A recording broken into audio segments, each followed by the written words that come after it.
দৈনন্দিন কর্মপরিচালনার মধ্যে আমি একজন ফ্যাসিলিটেশন হিসেবে গার্লস সেশন কন্ডাক্ট করি।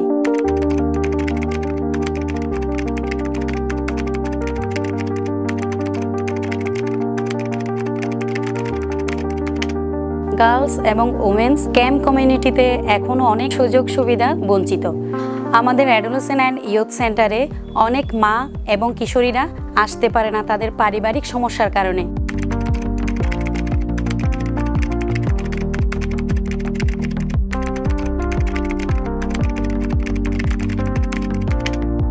তাদের সুবিধার্থে প্রতি মাসে একবার মাদার্স মিটিং এবং কিশোরীদের জন্য আউটরিচ সেশনের আয়োজন করে।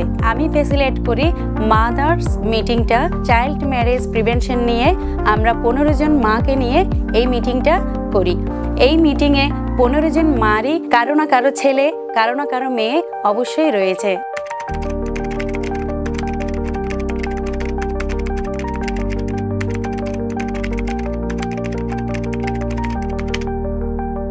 আমি একজন ফ্যাসিলিটেটর হিসেবে আমার স্বপ্ন হচ্ছে আমার অ্যাডোলেসেন্ট গার্লসরা যাতে উচ্চশিক্ষায় শিক্ষিত হয়, সেই সাথে 18 বছরের নিচে যেন কেউ বিয়ে না করে এই সিদ্ধান্ত যেন তারা নিজেরাই নিতে পারে।